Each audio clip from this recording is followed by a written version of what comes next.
Después de todo, la muerte es solo un sinónimo de que hubo vida. Después de todo, la muerte es solo un sinónimo de que hubo vida. Mario Benedetti. Amada iglesia, en este muy breve poema, Benedetti ilustra la perspectiva que tiene tanto él como tantos millones allá afuera acerca de la vida y la muerte. El espíritu de la época es: no hay nada más allá después de morir. La vida es breve. Haz lo que quieras con esto. Disfrútala al máximo, pues es el único tiempo que tendrás, o llora por tu temor a desaparecer. Pero, amados hermanos, nosotros tenemos una certeza totalmente distinta. El testimonio de Dios no solamente quedó escrito en las benditas páginas de la Biblia,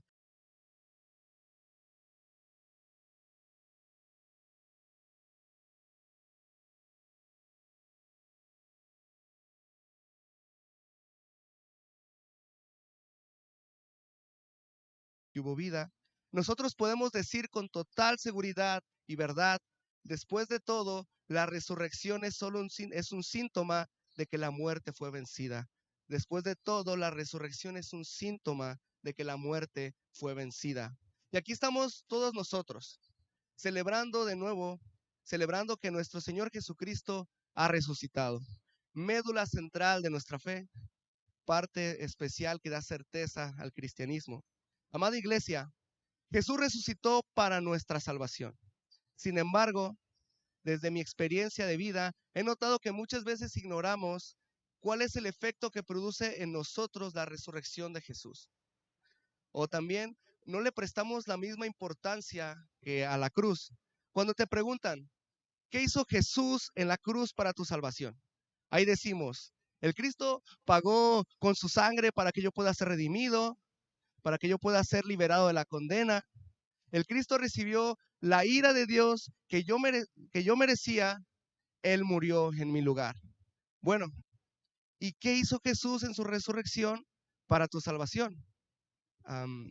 Claro, Él me garantiza mi resurrección, y la resurrección es una evidencia del cristianismo. Y no sé qué más. Así nos quedamos. De hecho, hay veces que a las personas se les olvida hablar de la resurrección cuando predican el evangelio.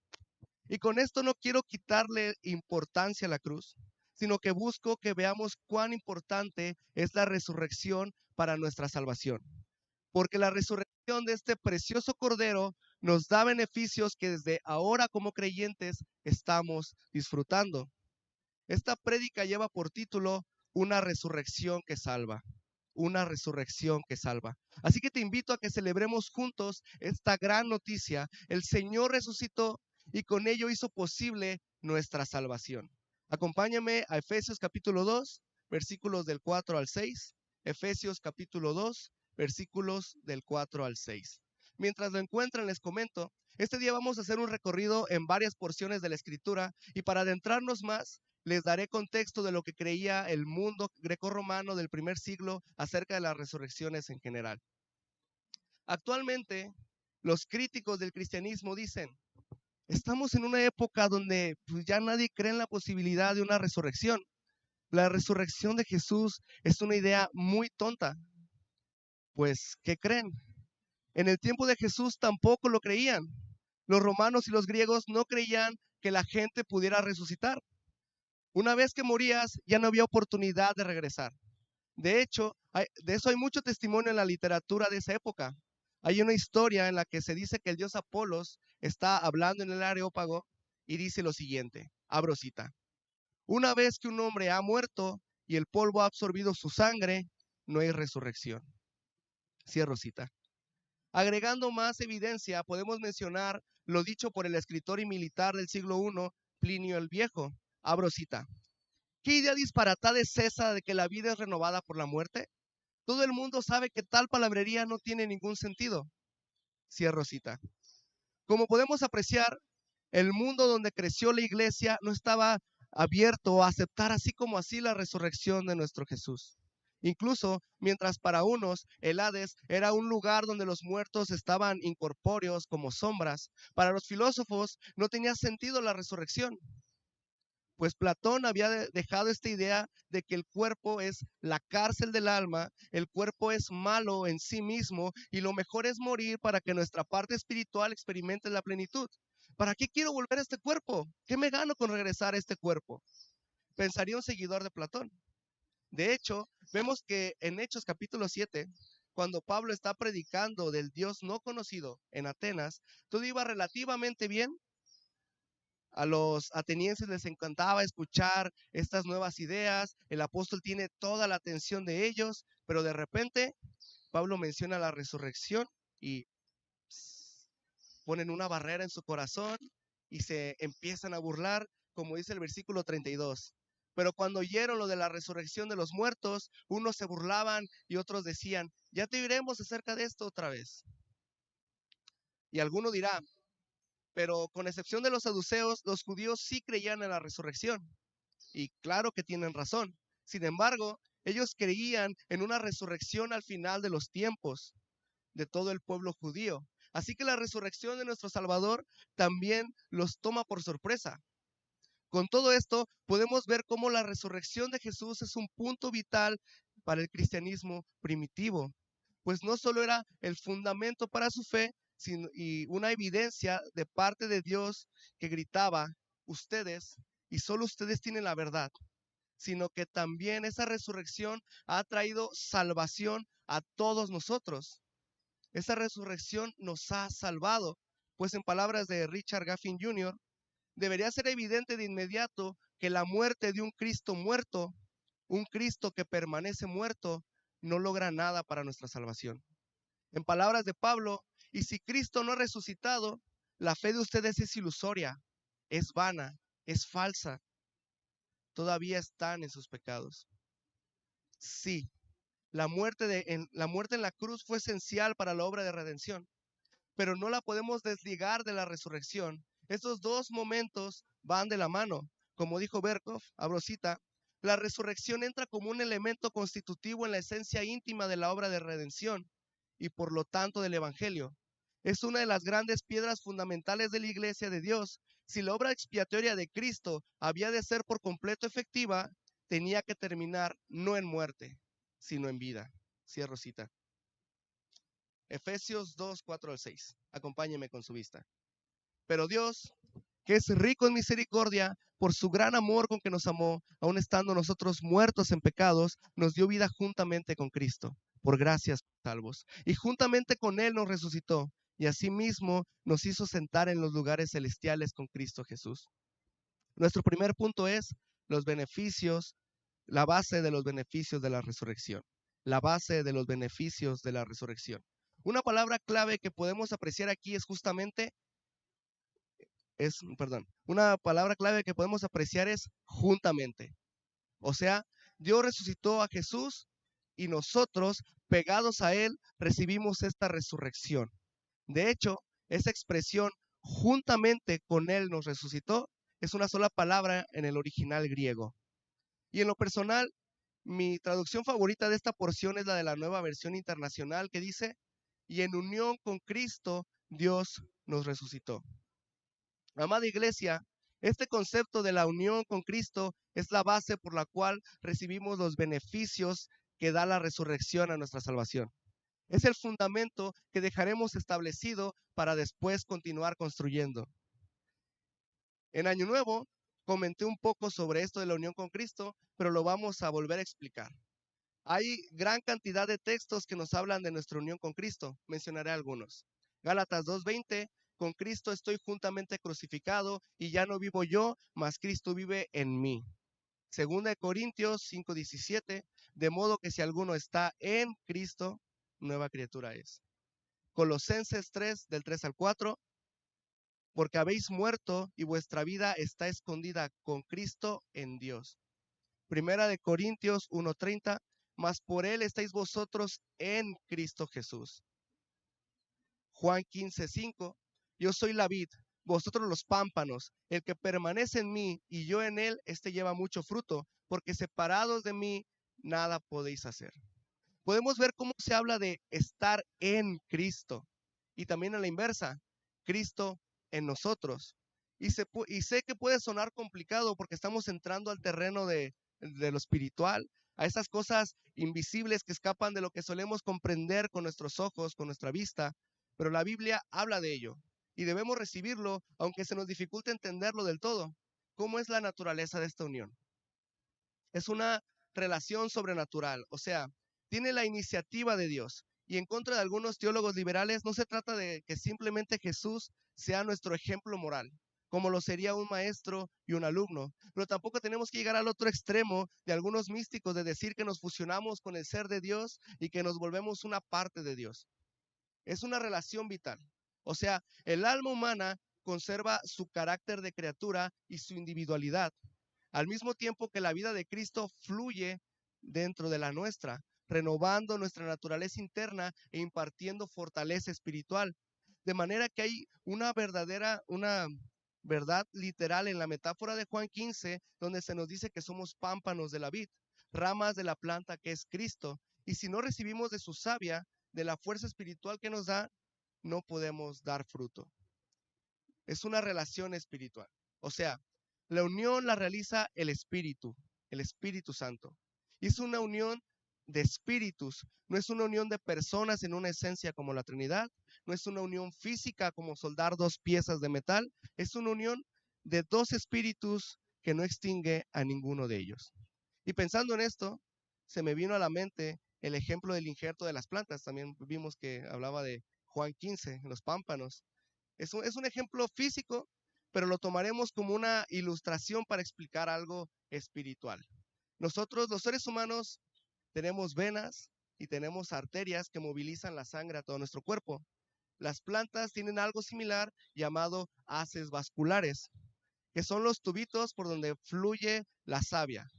Para hacer un injerto, debes hacer un corte en la planta que deje expuestos los haces vasculares y en esa parte cortada pones una porción de otra planta relacionada de manera que los haces vasculares coincidan, los amarras y con el tiempo ahí se hará un callito que unirá las dos partes. De manera que tenemos a dos plantas originalmente distintas compartiendo la misma vida, compartiendo la misma savia. En un sentido espiritual, estamos injertados en Jesús, compartiendo esa savia, compartiendo esa vida. Por tanto, lo que el Señor recibe, lo recibimos también nosotros. Teniendo esta unión como fundamento, pasemos al segundo punto, los beneficios salvíficos de la resurrección. La salvación, amada iglesia, podríamos definirla en dos sentidos: lo que Dios nos quita y lo que Dios nos da. Nosotros legalmente teníamos una condición, una posición culpable ante Dios por causa del pecado. Y en cuanto a nuestra naturaleza, estaba corrupta por causa del pecado.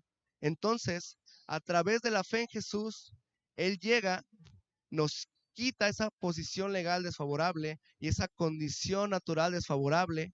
Pero ahora, ¿qué es lo que nos da?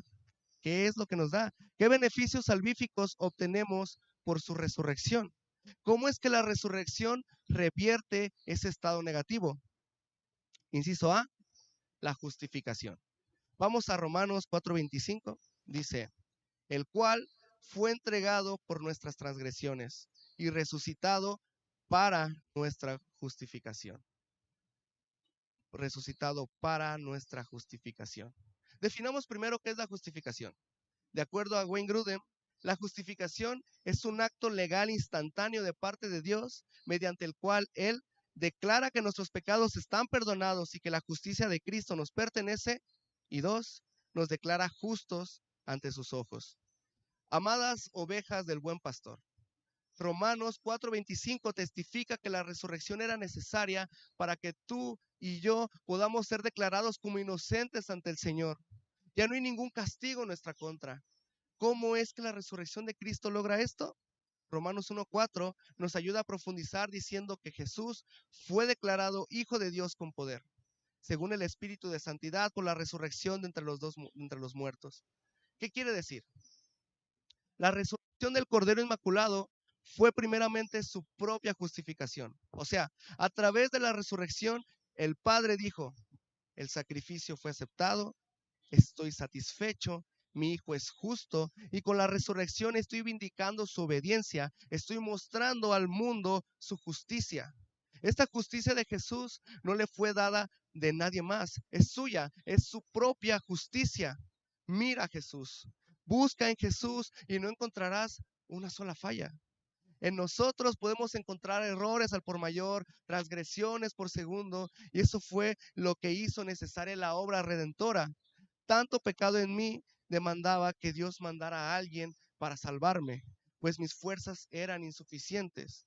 No éramos perfectamente justos, ni siquiera nos acercábamos. Por eso Dios Hijo tuvo que encarnarse, tomar una naturaleza humana y ser perfectamente justo.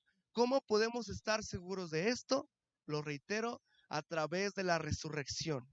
Con ella, Dios declara al mundo acerca del Cristo: Hijo mío, tú eres justo. Y aquí es donde volvemos al fundamento de la unión con Cristo. Como nosotros estamos unidos a Cristo, la justicia de Él se nos toma en cuenta a nosotros, se nos imputa. Dios dice: Hijo mío, eres justo. Y como estás unido a Cristo, Él te está declarando justo o justa a ti también, asegurando que estamos ante Dios libres de la condena. La certeza de nuestra nueva posición ante el Padre se hace manifiesta con su bendita resurrección. Como dice Pannenberg, abro cita, solo también a la luz de la resurrección de Jesús, su muerte adquiere el sentido de la reconciliación de la humanidad, reconciliación consumada vicariamente. Si Jesús no hubiera resucitado de la muerte, no podríamos atribuir ningún significado salvífico a su muerte, pues esta podría significar simplemente el fracaso de su misión. Cierro cita. Inciso B, regeneración. Vamos a 1 de Pedro 1:3. Bendito el Dios y Padre de nuestro Señor Jesucristo, que según su grande misericordia nos hizo renacer para una esperanza viva por la resurrección de Jesucristo de los muertos. Me gusta la palabra que usa la Nueva Biblia de las Américas. Bendito sea el Dios y Padre de nuestro Señor Jesucristo, quien según su gran misericordia nos ha hecho nacer de nuevo a una esperanza viva mediante la resurrección de Jesucristo de entre los muertos. Definamos primero qué es la regeneración.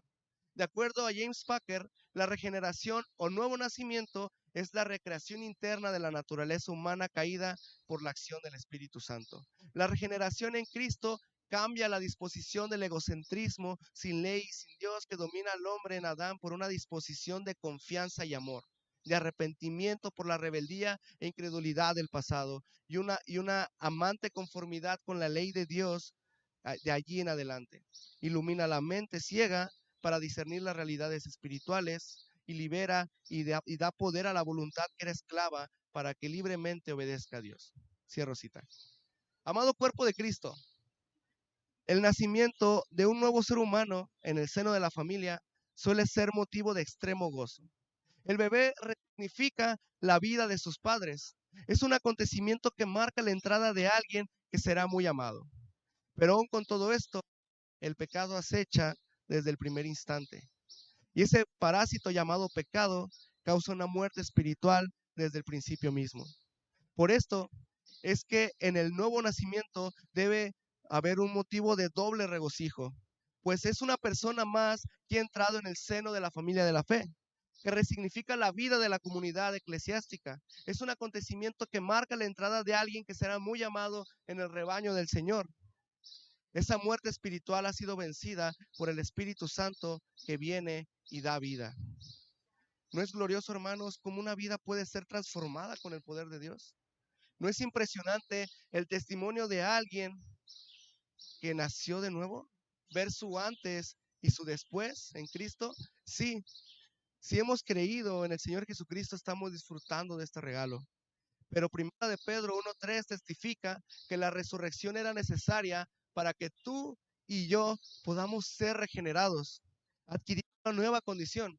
El texto lo dice, nos ha hecho nacer de nuevo a una esperanza viva mediante la resurrección de Jesucristo de entre los muertos, por medio de la resurrección.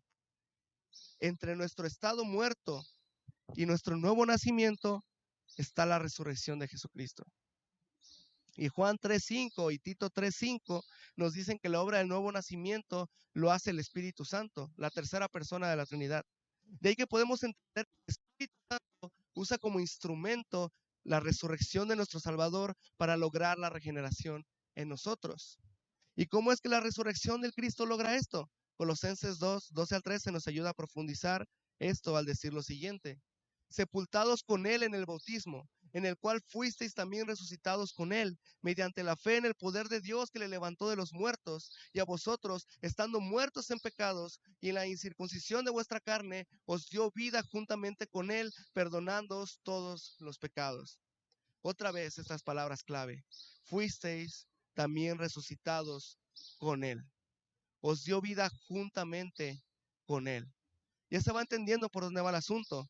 A eso sumamos Romanos 8:11 que dice: y si el espíritu de aquel que levantó de los muertos a Jesús mora en vosotros, el que levantó de los muertos a Cristo Jesús vivificará también vuestros corazones, vuestros cuerpos mortales por su espíritu que mora en vosotros.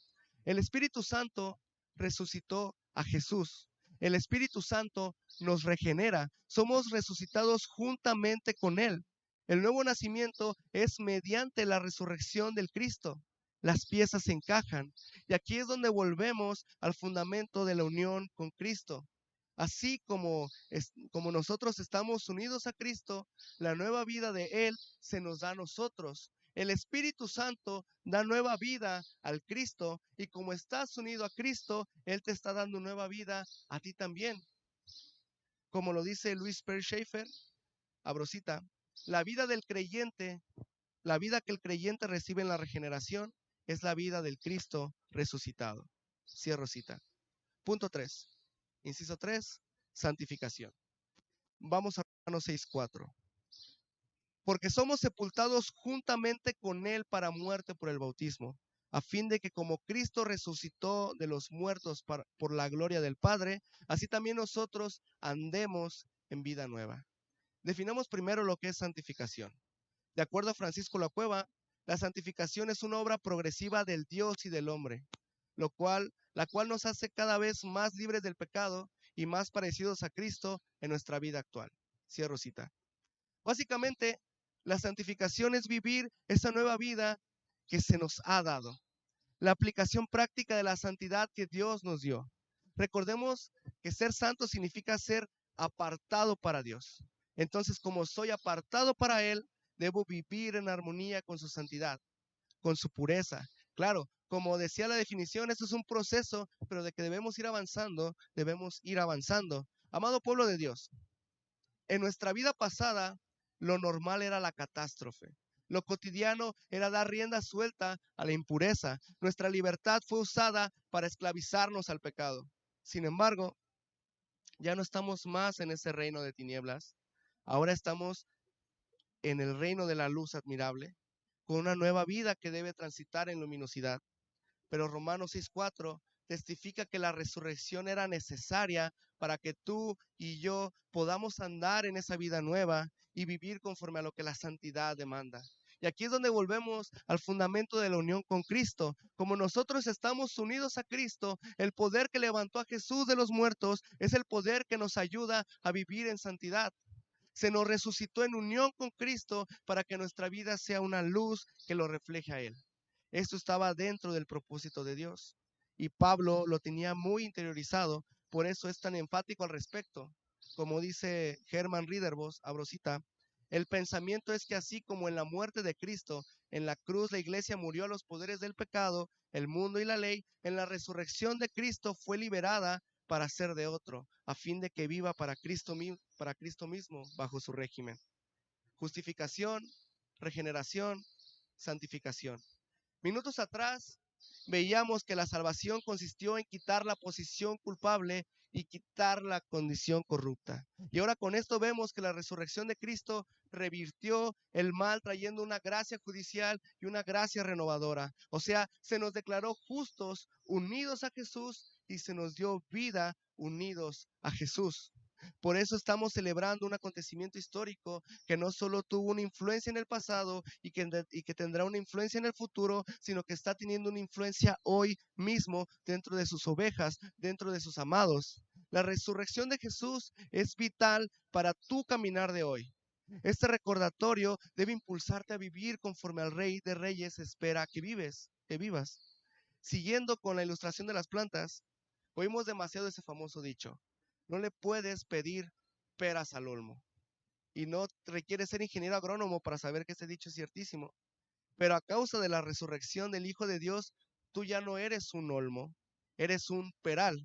Y como eres un peral, puedes vivir de acuerdo a lo que se espera de un cristiano. Puedes amar a aquella persona que te causa mucha repulsión. Puedes ser obediente a tus padres. Puedes ser honrado en tu trabajo. Puedes ser amable con tus amigos. Puedes vencer ese hábito que te atormenta. Puedes ser de bendición para la vida de alguien. Puedes ser paciente.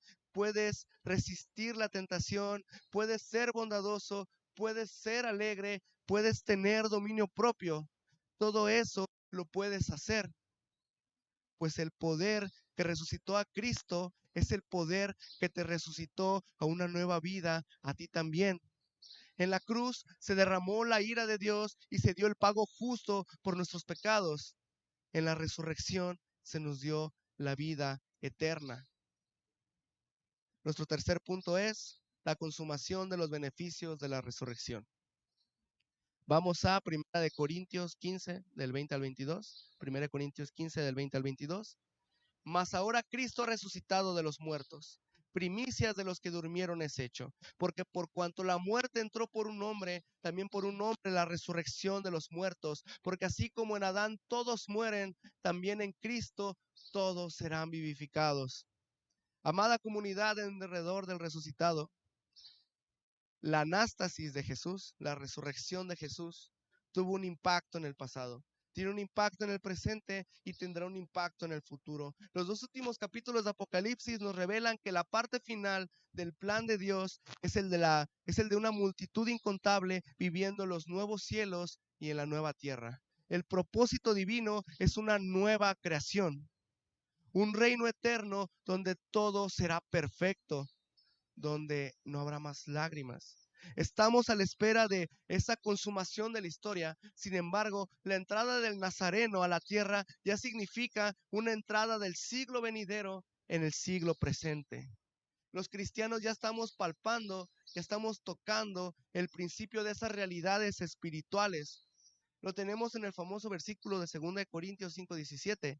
De modo que si alguno está en Cristo, nueva criatura es. Esa palabra criatura en el griego se puede traducir como creación.